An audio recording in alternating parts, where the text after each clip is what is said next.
Hello, bonjour et merci d'écouter ce nouvel épisode du podcast Le bonheur me va si bien. Épisode un petit peu particulier, j'ai souhaité, en amont d'un événement en ligne, du sommet en ligne Les Femmes Audacieuses qui aura lieu du 20 au 24 mars. Si vous m'écoutez après, vous écouterez après. Mais en tout cas, je voulais interviewer des femmes qui sont pour moi inspirantes et audacieuses. Vous parlez de leur audace, vous parlez de leur manière d'oser. Et c'est important voilà, qu'elles vous partagent leur propre expérience par rapport à ça. Et la première que j'ai choisi d'interviewer, c'est Lucie de Créa Coa, qui est formatrice artistique. Elle a ce don d'apprendre aux gens, enfin, de décomplexer les gens, de leur apprendre à dessiner, à être dans une créativité, dans la créativité, le loisir créatif, à dessiner sur Procreate. Donc, Procreate, c'est un outil, on va dire, sur tablette, faire de l'aquarelle. Enfin, elle a cette capacité d'apprendre aux gens à dessiner, à faire des choses avec leurs mains. Et ça, pour moi, elle a osé, elle a eu cette audace et elle nous apprend, lors de l'épisode que vous allez écouter, comment faire pour oser dessiner, oser faire de l'aquarelle, oser en fait travailler, faire quelque chose avec vos doigts, avec vos mains. Parce que je sais que vous êtes hyper nombreuses à m'écouter ou à me regarder, à avoir cette envie de dessiner, de loisirs créatifs, de scrapbooking, de ce que vous voulez, et que parfois vous n'osez pas vous lancer, ce qui est mais plus que dommageable.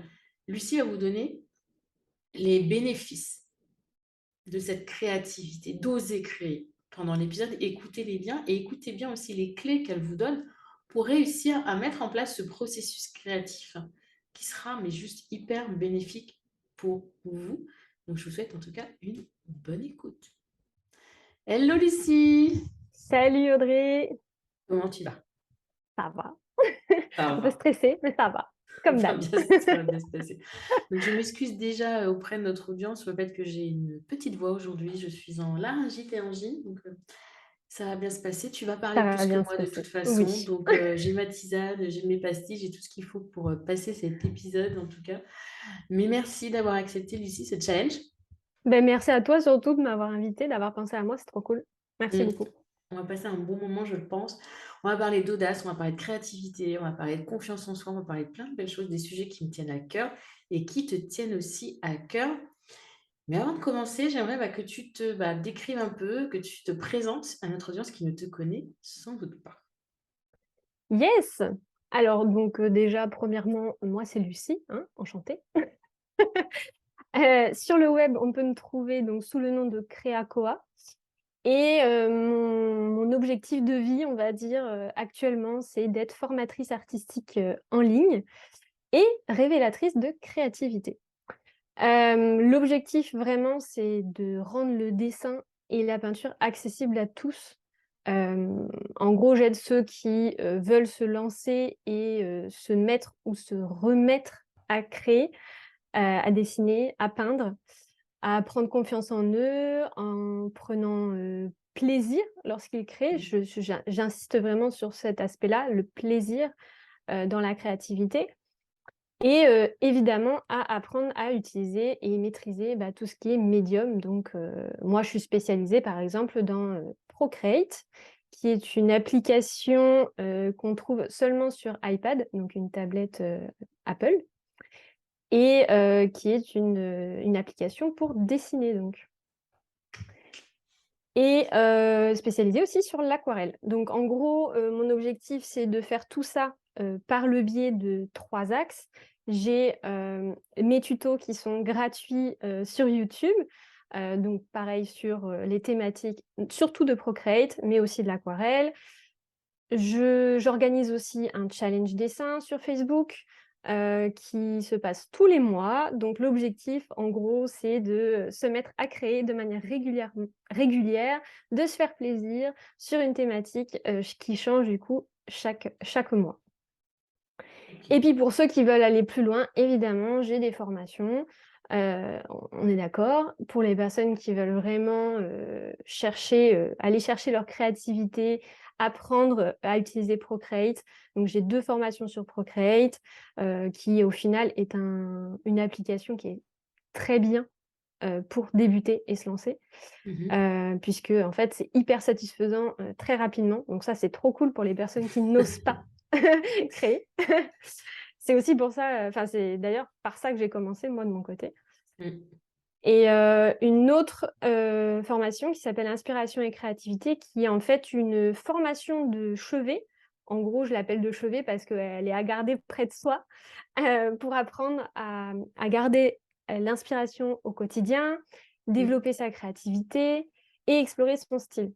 Donc voilà, donc là, c'est une formation qui est dédiée aux personnes, qui pratiquent, un art visuel plutôt. Donc avec D'accord. Ouais, pinceau, un petit peu crayon ou différent. pencil, Mmh. voilà. Mais qui au final, vous allez vite le comprendre par rapport à ce qu'est la créativité, c'est quand même applicable en fait à À tous. tout autre art visuel, je vais y arriver. C'est ça. Mmh. Parce que la créativité au final, le fond est le même, que ce soit sur, une thématique ou une Oui, autre. Voilà, ça reste la même chose. c'est ça. Et justement, c'est quoi? C'est quoi la créativité selon toi? Alors la créativité, alors de base, la définition, c'est en fait, c'est le processus, psychologique, la manière dont notre cerveau va réfléchir et va s'activer, par lequel, en fait, on va aller trouver des idées pour dessiner, pour peindre. Donc, il y a vraiment enfin, sans parler de côté artistique, la créativité, c'est il y a un problème, on active notre cerveau et on trouve une Une solution. solution. Voilà. Mais du coup, dans un aspect plus créatif, artistique, là, ça va plutôt être, eh bien, je vais venir chercher de l'inspiration, je vais me créer un petit cadre, je vais essayer de trouver des idées pour créer, mon dessin, pour créer ma peinture et le faire de manière, donc toujours avec, grand plaisir. C'est quand même le but. Et toi, qu'est-ce que ça t'a apporté cette créativité? Est-ce que tu as toujours été créatif? Alors, on est tous créatifs, déjà, c'est un muscle. Donc, c'est juste quelque chose qu'il faut entretenir et savoir l'entretenir. C'est pour ça que c'est important aussi de s'informer sur la créativité, ce que c'est, et cetera. Hem, C'était quoi ta question? Pardon, j'ai complètement, je suis partie La de mon créativité, non, non, ce que t'avait apporté à toi la créativité en fait et si tu l'avais toujours été? Enfin, oui, comment c'est arrivé dans ta vie tout ça là? Parce que je regarde en bah, même temps parce qu'il y a Instagram.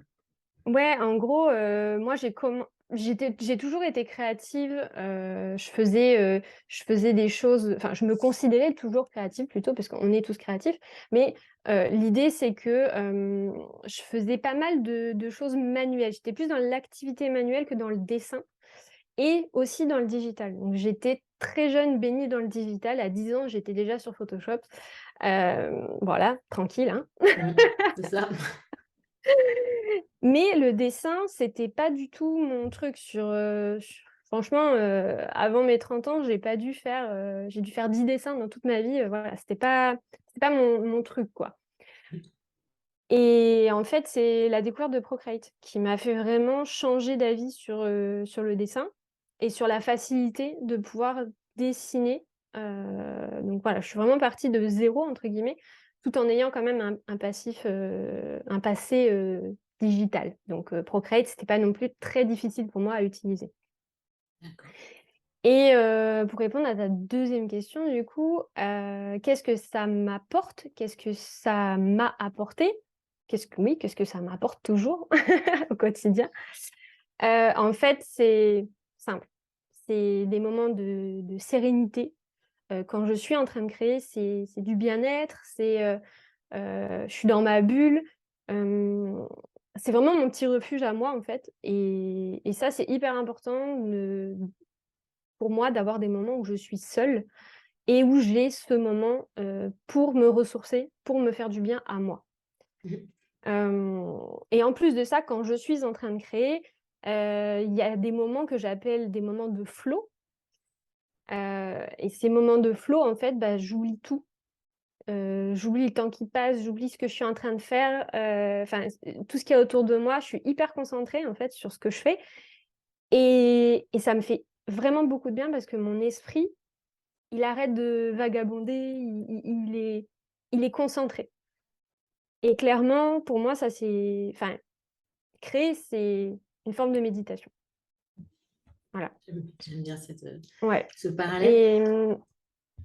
et Il y a encore autre chose que je voulais aborder, c'est, le fait que c'est un endroit où je m'amuse. Tu fais C'est plaisir, tu un t'amuses. Ouais. Ouais, c'est vraiment, je fais ce que je veux, comment comme je veux, quand je le veux et comment je le veux. C'est un endroit, en fait, où je vais venir m'exprimer et où je suis, bah, moi, en fait, toute Et simple. libre. Voilà Tu es et libre. libre. Mmh. Et puis la dernière, chose, c'est que, bah, c'est grâce à la créativité que j'ai le métier que je fais aujourd'hui et ça, c'est une des plus belles choses que je puisse, Heu, enfin voilà, c'est génial d'avoir pu transformer en fait, cette créativité, en un métier que j'aime et qui me passionne, quoi. Donc ça, c'est trop cool. Vivre de sa passion. Le rêve, le rêve. Mouais. Si on retranspose tout ça, et tu as quand même accompagné déjà beaucoup d'hommes et de femmes à laisser exprimer leur créativité, apprendre à dessiner. Qu'est-ce que ça leur apporte de manière générale? Donc là, on a parlé de liberté, on a parlé de temps pour soi. Est-ce que tu remarques un avant et un après dans leur comportement, dans leur façon de faire, dans leurs croyances, dans tout ce qu'on pourrait penser? Ouais, clairement. En fait, clairement, quand quelqu'un découvre ses capacités, découvre un moment de qui peuvent être dans un moment, libre, où ils peuvent s'exprimer, les gens, i ils sont hyper heureux, ils sont hyper enfin, comment dire? Ils sont très dans la gratitude. Ils se retrouvent à Je reçois une tonne de messages pour me dire: «Merci, en fait, d'avoir su comment expliquer les choses pour que je puisse, Mmh. moi, de mon côté, en fait, le faire» et arriver à me sentir en confiance, hem et d'avoir vraiment cette notion de, bah, je suis capable de le faire, en fait. C'est pas si compliqué que ça. Et en plus de ça, il y a tellement de manières de créer, en fait. En règle générale, on a tendance à vouloir absolument faire du réalisme, à vouloir, suivre un peu les règles. Sauf qu'en fait, créer, c'est pas des règles, c'est au contraire, Il y a pas de règle. il y a pas de règle. C'est juste la règle, c'est être soi, en fait. C'est s'exprimer et être soi. Se faire plaisir. Et D'accord. voilà, c'est ça. Mmh. Donc, si je résume les avantages que toi tu as trouvés ou que peuvent trouver bah, les personnes que tu accompagnes, c'est quand même du temps pour soi. Moi, je le Ouais. répète hyper régulièrement, le temps pour soi, c'est juste vital, indispensable et j'en passe. Une certaine zone de liberté, ce qu'on a quand même peu à aujourd'hui dans notre quotidien. On se sent très souvent libre, au contraire, on se sent souvent enfermé dans des organisations, dans des croyances, dans des schémas, avec le regard des autres. On n'ose pas. Quand même un gap de confiance parce que les gens se disent bah en fait je suis capable de faire ça. Donc quand on est capable, on enclenche un cercle quand même très vertueux de positif qui a, je pense, des petites répercussions partout, on sème des petites graines, quoi. On est Ouais, d'accord? exactement. Ouais, tout à fait. On est pas mal. Qu'est-ce que tu pourrais donner comme clé ou conseil pour quelqu'un? Donc, j'ai une communauté qui, à la base, était quand même très bullet journaliste. J'ai fait du bullet journal. Mon bullet journal est ouvert sous les yeux et j'y suis allée pour le côté journal. Enfin, pas journal, dessin. Et clairement, Mmh. c'est ce qui m'en a éloignée. Parce que ne sachant pas dessiner, si tu veux, passer des heures à faire une page, clairement, ça m'a gonflé. Et puis c'est Et pas le but du bullet, en plus. mais non, mais ça, il m'a fallu 2 ans pour le comprendre. Voilà, si tu veux, jusqu'au jour où j'ai lu le livre du créateur du concept et là, j'ai fait: «Waouh, Ah! ah ouais». Et clairement, comme toi, la créativité t'a mené là où tu es aujourd'hui, moi, c'est le bullet qui m'a mené là où je suis aujourd'hui. Donc, c'est vraiment pour moi un outil de cœur. J'en suis très loin aujourd'hui du côté artistique, les magnifiques pages qu'on voit partout sur Instagram, parce que oui, c'est un outil d'organisation à la base. Mais malgré tout, quand on travaille le papier, quand on écrit, je sais que moi, j'ai toujours cette tendance à vouloir faire du beau, faire des petits dessins, faire des petites choses. Et j'adorerais savoir dessiner. J'adorerais savoir faire de l'aquarelle. Donc toi, là, qu'est-ce que tu pourrais me donner à moi et à l'audience comme clé pour oser? En fait, juste oser être créatif, oser faire la créativité artistique, parce que tout à l'heure, tu l'as dit, hein, la créativité, c'est le process Mmh. et dessiner, c'est le concret. Donc, oser me lancer et oser dire, bah, ça y est, je fais du dessin. Moi, je fais du dessin. Bah, en fait, c'est assez simple. Je vais développer, mais c'est l'action, en fait. Il faut agir. Il faut pas réfléchir trop et il faut agir, c'est-à-dire étape par étape. Je dis toujours, il faut y aller pas par pas. C'est hyper important. de pas penser en fait aux étapes qu'il y a après et tout ce qu'il y a après à faire. Donc vraiment, la première étape, c'est déjà avant de se mettre à créer, qu'est-ce qu'il faut faire? Avant de se poser sur une table et de créer, qu'est-ce qu'il faut faire? Bah, déjà, première chose, il y a une étape qui va être un petit peu, facultative, c'est un peu ce que j'ai dit tout à l'heure, c'est de s'informer déjà, c'est quoi la créativité? Pour la comprendre et en fait, en avoir moins peur, d'avoir moins peur d'aller dans cette direction-là. Se dire: «Waouh, c'est tout un univers, c'est tout un truc». Non, en fait, il y a pas spécialement de peur à avoir. Donc déjà, s'informer sur le sujet, c'est hyper important et après, tout simplement, on vient choisir un loisir créatif qu'on veut du coup aborder en premier. Un seul, ça suffit. Donc vraiment un seul, voilà. On ne se perd pas dans plein de choix et plein de choses différentes. Après, évidemment, on va venir regarder ce qu'on a à la maison et voir si on a besoin d'acheter du matériel, Mmh. évidemment. Donc là, on peut s'amuser, mais attention à ne pas partir dans le «je vais acheter, je vais acheter, je vais acheter», me faire plaisir et derrière ne pas l'utiliser. Donc au début, je dis ça parce que je sais que ça arrive à tout le monde, voilà. Alors vous la Je voyez me pas, mais sens elle est pas en train de visée. Je me sens pas de visée. dire Je non. regarde la pile de feutres et tout ce que j'avais acheté avec le bullet journal justement, qui ne m'a jamais été utile. Donc, en gros, voilà, c'est ça. Oui, c'est important de se faire plaisir en achetant du matériel parce que la notion de plaisir est importante quand on crée. Mais il faut garder en tête que le matériel, ça fait pas tout. Et dépenser, ne pas dépenser, ça sert à rien de dépenser beaucoup, en fait. Au départ, quand on commence, il vaut mieux tester avec du matériel assez basse qualité, pas besoin d'aller chercher, de la haute qualité. Même, on peut aller, milieu de qualité pour éviter d'avoir à racheter un petit peu plus tard, mais voilà, n'allez pas dépenser beaucoup, beaucoup là-dedans et pour ceux qui veulent vraiment se lancer dans tout ce qui est, dessin, peinture et tout ça, je vous conseille de prendre un sketchbook en petit format pour pas avoir peur du vide, en fait. Plus c'est grand et plus ça fait peur et moins on sait. Il faut remplir, en fait. Il faut remplir le vide. On a la sensation d'avoir l'impression de remplir. Donc là, pas besoin. On prend un sketchbook vraiment petit et le médium de votre choix. Voilà, tout simple et ensuite, eh ben, on se donne rendez-vous. C'est pour ça que je dis qu'il faut agir. Il faut se donner rendez-vous, l'écrire dans son agenda. On se dit: «OK, à quel moment à quel moment de la semaine je peux me poser seule, sans distraction, donc sans TV, sans smartphone, sans mari, sans enfant, rien. Au moment voilà, tranquille, tout seul, peinard, on ne peut pas se faire, embêter de tous les bouts, on est vraiment dans notre bulle. Ça, c'est hyper important, surtout au début et de le faire à un moment où on n'est pas fatigué aussi. Ça, c'est super important. Parce que quand on est fatigué, on fait pas pareil. C'est pas la même chose, c'est pas la même joie de créer, c'est différent. Et après, évidemment, beh, on se met en condition le jour J, dans un environnement adapté avec, bah, tout le matériel, heu, qu'on a, acheté ou du moins qu'on a pour créer. On met tout vraiment proche de soi. Ça, c'est hyper important aussi pour éviter d'avoir se lever et d'aller chercher les trucs au fur et à mesure, voilà. Et puis voilà, on se met dans un environnement un peu cocooning, avec une belle petite lumière, enfin voilà. L'idée, c'est d'être bien, voilà. Donc ça, c'est mes seuls conseils que j'ai à vous donner au moment J, au moment où vous allez créer, pendant l'action, en fait. Mais ça continue, c'est-à-dire que pour continuer à créer parce que ça, c'est bien, vous allez peut-être le faire une fois, vous dire: «OK, Lucienne nous a donné ses conseils, j'y vais et tout», mais en fait, derrière, après, vous faites plus rien. Vous Mmh. avez fait une fois, puis voilà. Donc c'est pour ça que c'est important de continuer. Il y a vraiment ce après et dans ce après, il y a le fait que vous êtes pas obligé de partager vos créations. Vous êtes pas obligé de partager vos dessins sur les réseaux sociaux. Vous avez le droit de garder ça pour vous.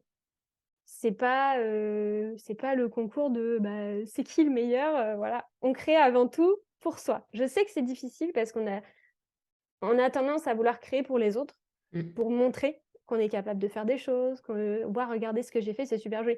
En fait, c'est inconscient tout ça, mais c'est important de se le dire même au début, en fait, quand on crée, de se dire, ça nous permet de nous dire: «OK, c'est pas grave si je fais n'importe quoi, si c'est pas beau, c'est pas grave parce que de toute façon, ça reste pour moi dans mon sketchbook, il y a personne qui va le voir et si c'est joli et si ça vous plaît, Mais alors là, faites-vous plaisir si vous avez vraiment envie de le partager. Mais c'est important aussi de se dire qu'on n'est pas obligé de partager les choses. On peut les garder pour nous. Ça peut être vraiment notre endroit, notre petit, espace un peu secret, quoi. Et évidemment, bah, se redonner rendez-vous, en fait. Bah, Hein? mais déjà, moi, là, le premier rendez-vous, j'arrive, tu vois, je m'imagine, mais si tu savais, mais tellement avec tout mon matériel, truc partout, le vieux truc du scrapbooking, les stylos, enfin bref, j'en passe des biens. Je suis face à ma feuille, là. Je fais quoi? Et beh, justement, on en vient tu m'avais demandé un exercice, tu te souviens? Qu'est-ce Eh beh, je vais en parler parce que c'est justement dans cet exercice-là. En gros, l'exercice que je vous ai préparé, c'est tout simplement un processus qui reprend un peu ce que je viens de raconter, sauf qu'on va vachement plus loin et c'est pour vraiment oser être créatif et oublier, tout ce qui est perfection. Et donc, quand tu n'as pas d'inspiration, qu'est-ce que tu fais? Bah, tu vas simplement venir poser tes idées. Tu vas poser tes idées, ce qui t'inspire sur papier. Tu vas écrire en premier, er pas hésiter à le faire sur ton sketchbook même ou sur un cahier que tu as à côté, enfin peu importe. Mais poser tes idées sur ce que tu aimes, ce qui t'inspire au quotidien. Quand tu regardes, Instagram, vers quoi tu es plutôt dirigé. Essayer de chercher des petites inspirations au fur et à mesure. Et normalement, le processus d'inspiration, il est censé se faire avant aussi. C'est-à-dire Mhm. que normalement, tu arrives devant ta feuille, tu es censé savoir quoi faire, plus ou moins. Moi, je fonctionne beaucoup à l'instinct. C'est-à-dire que j'ai rarement une idée très concrète dans ma tête. Ce qui m'évite énormément je n'ai pas de déception. J'ai Oui, rarement une déception quand je crée parce que je n'ai pas cette attente, en fait. ouais. Je crée au fur et à mesure. J'ai une idée de départ, j'ai un thème global, je me dis: «Je vais faire un koala». Je dis n'importe quoi. Je vais faire un koala. Je commence à chercher des, idées de photos de koalas pour me donner, une ordre d'idée sur le style que j'ai envie d'aborder, d'explorer, sur la posture que j'ai envie d'essayer. Puis après, au fur et à mesure, je vais avoir d'autres idées. Ça va s'enclencher et en fait, au lieu de me dire: «Non, c'est nul», non, en fait, j'y vais, j'y go. Ouais. Tu as toute cette phase aussi, comme tu dis, là, qui est hyper intéressante pour moi, de recherche d'inspiration et, euh, et de création. C'est-à-dire que clairement, moi, ce que j'ai fait en mode bullet journal, j'ai vu une page sur Insta, j'ai voulu reproduire exactement la même. Donc, forcément, tu es déçu. Forcément, tu es frustré, tu es Ouais, agacé, tu es là, c'est parce moche que ce que c'est j'ai pas fait. toi, en Non, fait. c'est ça. C'est pas toi, c'est pas ta patte, c'est pas ta personnalité. En fait, il faut faire la différence entre ce qu'on aime et ce qu'on est capable de faire et ce qu'on aime faire aussi. Mm. Parce que et on peut ad moi, à chaque fois, je prends toujours le même exemple pour raconter ça, mais en gros, j'adore tout ce qui est, réalisme. Qui est-ce qui n'aime pas les gens qui font du réalisme? C'est impressionnant. Quand tu vois, c'est hyper impressionnant. Par contre, moi, ça ne m'intéresse, mais pas du tout. Niveau création, je suis plutôt à l'opposé. Je suis plutôt dans le mouvement, dans la rapidité des gestes. J'aime quand c'est rapide, alors que le réalisme, tu peux y passer des heures et des heures et des heures dessus. Et moi, je cherche pas, en fait, justement ça. Et c'est là-dedans, c'est dans cette manière de faire que je prends du plaisir. Et le réalisme, quand j'essaye d'en faire, ça me gonfle, clairement. C'est clair. C'est Je pas mon comprends. truc, quoi. Mm. J'aime pas ça. Et c'est pas pour ça que je n'aime pas regarder. C'est comme les portraits. Les portraits, j'adore, je trouve ça trop beau. Mais j'aime en faire, mais c'est pas non plus mon kiff. Voilà. Donc en fait, il faut vraiment faire cette différence entre ce que j'aime regarder chez les autres et ce que j'aime faire moi. Mais pour ça, il Mm. faut explorer, en fait. Il faut Oui. créer, il faut commencer quelque part. Donc il faut tester. Et pour ça, il faut se donner rendez-vous. Régulièrement. Non, mais tu vois, Ouais, moi, je parle souvent dans les accompagnements que j'ai de la méthode OSE. On observe, donc on s'observe soi, pour moi, dans cette base-là, tu vois, on apprend à se connaître, on observe ses émotions, on observe son corps, on observe ça fait partie, les hein, ça. relations aux autres. Après, on s'autorise à. Donc, on prend ce Exact. temps, on se donne ce rendez-vous. Et enfin, on explore, on expérimente, on teste, puis on Bah, c'est observe ses exactement réactions, ça. etc. Et Mmh, c'est la même chose que ce que tu viens de dire sur voilà, ce que tout développement pareil. personnel. C'est tout pareil. Tout pareil. Donc là, c'est tout pareil. Sauf que moi, j'avais oublié un peu cette phase. Bah ouais, ok, c'est bien, je mets tout mon matériel et je me mets là.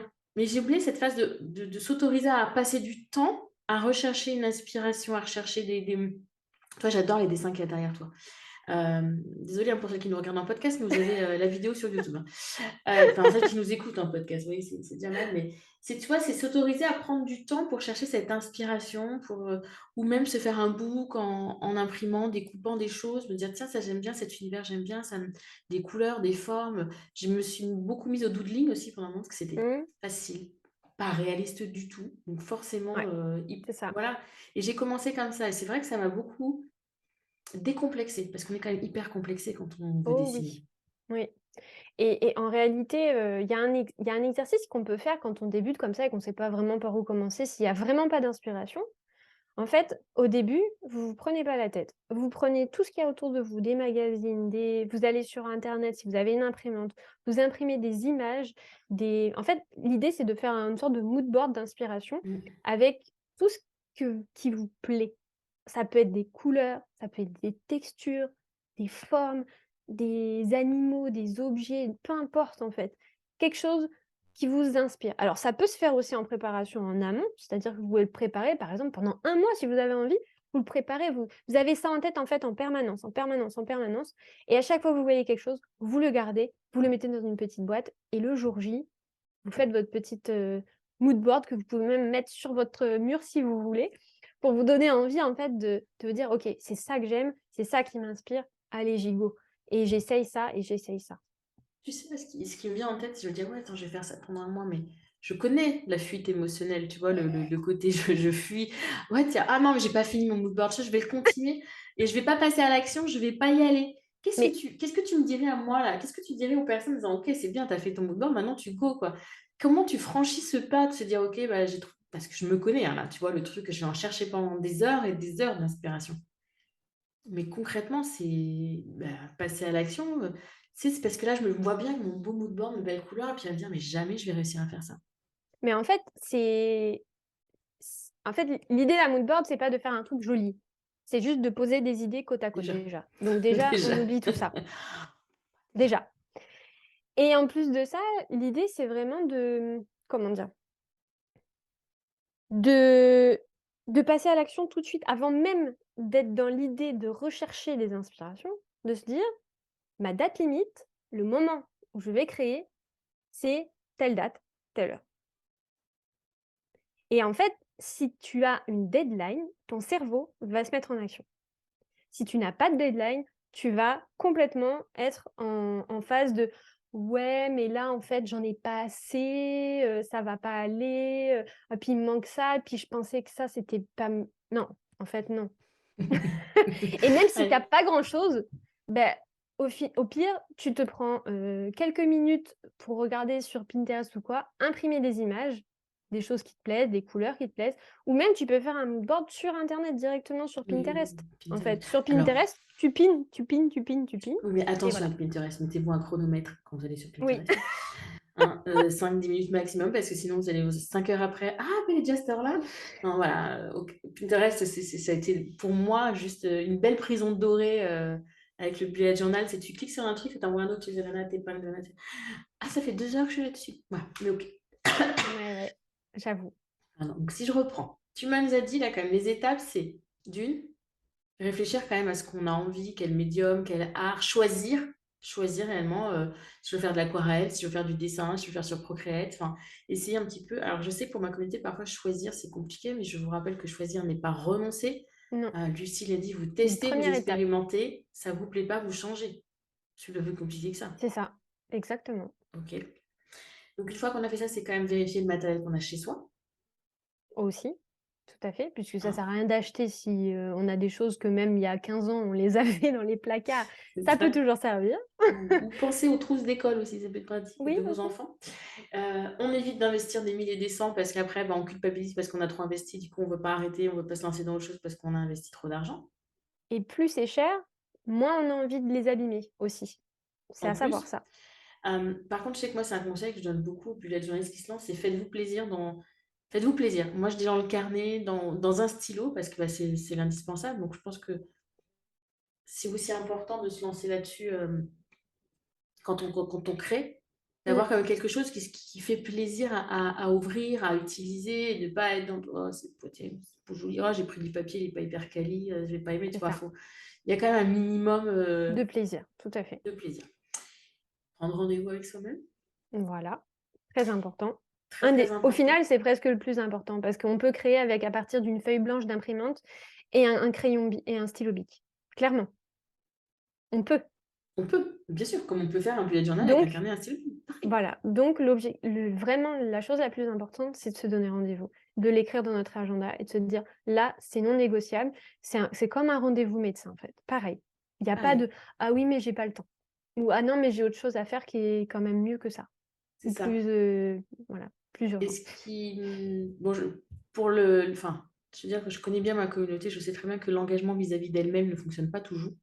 Donc, dans ces cas-là, on s'engage vis-à-vis des autres. Tu vois, t'as un groupe, t'as des choses comme ça, on va te dire, bah, ok, là, c'est bon, je me lance, rendez-vous dans un mois, je vous montrerai ma première création, et de s'engager vis-à-vis d'autres personnes qui sont dans la même démarche que nous, Ouais, c'est hyper c'est hyper important. déculpabilisant. Mmh. Voilà. Et je trouve que c'est ça, c'est important de dire, vous n'êtes pas les seuls, entre guillemets. Alors, je vais mettre des guillemets, vous ne me voyez pas, mais à ne pas savoir dessiner, parce que ça veut dire quoi, ne pas savoir dessiner? Rien. Au final, c'est moi qui dis ça. Non, mais voilà. Comme quoi, tout est possible. Tout est possible, hein. Voilà, ne pas savoir dessiner, etc. J'ai pris des cours de dessin, hein. D'ailleurs, je m'étais éclatée, je ne l'ai pas refait, mais voilà, c'est vraiment, j'adore ce qui est, on a parlé quand on a préparé l'épisode, le zen temps, parce que c'est hyper décomplexant, déculpabilisant. Et si vous avez envie de commencer par ça, pour juste déjà prendre ce temps pour vous, tu vois, c'est trouver la pratique qui va leur permettre de prendre ce temps pour elles, sans être, tu sais, à la fin de tout, dire, ouais, je vais pas recommencer, c'est moche ce que j'ai fait. Mais je sais pas, je crois que c'est pas quelque chose que j'ai dit, mais c'est vrai que une des choses qui est hyper importante, c'est de ne pas se fixer, se visualiser trop, en fait, cette fameuse fin. Il faut prendre conscience que c'est le processus créatif qui est fun et pas la fin. C'est-à-dire que le dessin final, s'il est beau, s'il vous plaît, c'est plus un cadeau, une récompense de du moment que vous avez Mhm. pris pour vous. Mais c'est pas le plus important parce que imaginez que vous faites un dessin qui est super beau, qui est magnifique, qui est parfait, tout le monde l'adore, OK? Mais que vous avez pris zéro plaisir à faire, il est où l'intérêt? Il y a pas d'intérêt. Donc il vaut mieux, au début en tout cas, puisque c'est comme ça aussi qu'on apprend et qu'on évolue, prendre beaucoup de plaisir pendant le processus, quitte Mhm. à ce que la fin soit pas à la hauteur que vous espériez, mais dans tous les cas, c'est ça aussi qui va vous permettre d'apprendre sur vous et de vous garantir en fait une évolution dans, ce fameux processus et dans vos compétences créatives et artistiques. C'est c'est ça en fait, c'est le chemin qui est important. On n'arrête pas de le dire dans tous les trucs de dev perso et tout, c'est le chemin qui est important. Mais c'est ça, clairement. Mais là, Et c'est là, concret, tu vois, entre le mais oui, chemin en dev perso, machin, la montagne et tout. Si tu veux, je le dis, ça. Mais là, c'est concret. Mais ce qui me fait sourire, c'est que j'ai vu il n'y a pas très longtemps, je sais plus qui c'est, qui a partagé une vidéo de lui, en fait, des dessins qu'il faisait il y a un an. Il a dessiné tous les jours pendant un an.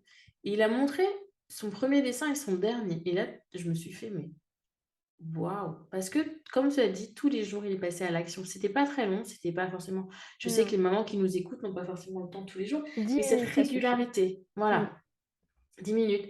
Et il y a vraiment un avant et un après. J'ai trouvé ça hyper impressionnant en disant, bah, si je revois moi la calligraphie, la fausse calligraphie que je faisais avant, celle que je fais maintenant, que c'est hyper fluide pour moi, ben oui. Parce que Bah j'ai oui. appris ça, j'ai pas voulu faire 36 000 typographies, nana, je me suis concentrée sur une, comme tu l'as dit, un médium, un, un, un outil créatif, et après on y go, quoi. Mais En après, fait, c'est plus facile à dire qu'à faire. oui, mais en fait, ça paraît tellement peu évident et en même temps, c'est tellement évident de se dire que, heu, comment on peut arriver à dessiner une tasse si on ne l'a jamais vue, par exemple? Si on ne l'a jamais essayé de la dessiner, on ne la regardera jamais de la même manière que le moment où tu te poses devant ton cahier et tu te dis: «OK, je veux dessiner, cette tasse, comment je la dessine?» Mais en fait, si tu l'as jamais dessinée, tu sauras jamais la dessiner. Donc à un moment donné, il faut s'y mettre et au bout d'un an, tu auras cette expérience-là, en fait. Donc tu vas pouvoir redessiner sans forcément des fois même regarder, un objet parce que tu l'auras tellement dessiné, tu l'auras tellement observé dans tous les sens, tu l'auras tellement exploré parce que tu peux aussi dessiner des choses qui sont pas du tout, moi en règle générale, je prends des modèles mais je les transforme, carrément vu que je fais pas de réalisme. Mais juste pour avoir l'idée de base, mais c'est vrai que si je l'ai jamais franchement, l'exemple, c'est le vélo. Si tu as jamais dessiné un vélo, tu sais à quoi ça ressemble un vélo, Ah bah mais tu oui. sais pas où sont les trucs. Ah oui, tu sais à quoi ça ressemble, hein, Voilà, alors va dessiner un vélo, toi. Ah, il y a donc des dessins qui sont simples, hein, 2 petits ronds, 3-4 traits, et puis c'est bon, quoi. voilà, mais même un vélo, tu peux le faire en 3-4 traits, mais il faut savoir où ils sont. C'est C'est ça. pas faux, Donc, c'est bah, en fait, il faut tester, il faut le faire, quoi. Au moins 1 fois, 2 fois, 3 fois, c'est là et après, si tu l'as fait 10 fois, tu vas pouvoir le refaire sans avoir le modèle. mmh. Mais Et si tu l'as pas l'agrémenter, fait, tu changer. peux pas, en fait. Donc c'est comme tout, c'est un apprentissage. Exact. OK, d'accord. Est-ce qu'il y a d'autres clés ou d'autres choses que tu voulais nous partager ou c'est tout bon pour toi? Non, je crois que c'était tout bon. Après le workbook, que je vous ai préparé du coup spécialement pour le podcast, qui m'a donné l'idée en tout cas de faire ça, c'est vraiment, axé sur la non-perfection. Parce qu'en fait, le problème quand on débute, quand on essaye et tout ça, le gros problème, c'est qu'on veut que ce soit Mmh. parfait. Bah oui. Donc, il y a une chose à se souvenir, c'est se timer, se donner un temps défini. Je dessine pendant, 10 minutes, je dessine pendant 45 minutes, 1 heure, enfin peu importe, mais et se donner un timing et il y a tout un processus aussi d'écriture et de réflexion, que je vous ai mis dans le workbook et en même temps, je reprends aussi toutes les étapes qu'on a vues ensemble aujourd'hui, pour se mettre, à créer. Donc Voilà. je mettrai bien sûr le lien dans le descriptif de l'épisode ou, de la vidéo et vous pouvez retrouver Lucie sur son compte Instagram, donc Creakoa, donc Creakoa. Pareil, je vous mettrai les liens. Là, je suis dessus, donc j'en profite, je regarde un petit peu, mais j'aime beaucoup parce que c'est hyper coloré. Il y a plein de belles choses, plein d'exemples. Je sais aussi qu'il y a ton groupe Facebook, où tu mets justement ces challenges avec, beaucoup, beaucoup d'échanges, vraiment une jolie communauté. Ouais. Je sais que certaines personnes de ma communauté se retrouveront là-dedans et iront sans aucun doute y faire un tour. Est-ce que tu as autre chose à rajouter? Non, beh, simplement que si vous n'arrivez pas à mettre en pratique, tous les conseils que j'ai pu vous donner, aujourd'hui, mais que vous avez vraiment envie, allez voir le groupe Facebook Mmh. Challenge dessin pour débutants parce que en fait, tout le monde est dans le même cas. Donc l'objectif, c'est de voir aussi que, bah, c'est OK, en fait, d'avoir du mal à s'y mettre et de voir les autres faire des choses, ça nous met en confiance et on va avoir Mmh. tendance à avoir envie, du coup, à se lancer et ça aide de voir C'est les autres faire. Voilà. tout à fait. Non, et puis, on est là dans le se faire plaisir, mais vraiment aussi, moi, le message que je voulais faire passer, c'est que se faire plaisir, ça peut apporter beaucoup d'autres choses derrière. Ça peut apporter bah, de remplir ses batteries en disant, OK, j'ai pris ce temps pour moi, ça m'a fait du bien. Et t'es pas, comme on disait tout à l'heure, mon truc, ah, je veux faire ça comme ça, là, le truc qui va vous stresser, qui va décharger vos batteries, qui va vous faire être hyper mal après, en plus, parce que vous n'allez pas vous sentir à la hauteur, etc. Parce que si on reste dans vraiment cette notion de créer avec ses mains, par plaisir et pour soi, on a quand même beaucoup de belles choses qui peuvent s'ouvrir derrière, comme cette sensation de liberté, la confiance qu'on travaille, l'estime personnelle qu'on peut travailler aussi également si on donne un peu de valeur à ce que l'on produit, ce que l'on crée. Donc c'est vraiment ce que je voulais faire passer comme message, c'est que d'une, c'est possible, que c'est accessible à tous et que ça a vraiment des bienfaits énormes. Ouais et j'insiste sur le fait que c'est accessible à tous parce que j'ai des élèves de 10 ans et j'ai un élève de plus de 90 ans, prêtre, qui n'a jamais dessiné de sa vie et qui est à fond sur Procreate et j'adore en fait, voir tous ces profils différents parce que c'est là qu'on se rend compte que c'est vraiment universel et accessible à tous, peu importe l'âge, peu importe le passé qu'on a, peu importe le métier qu'on a. C'est voilà, juste lancez-vous, quoi. Ça, c'est le mot de la fin parfait.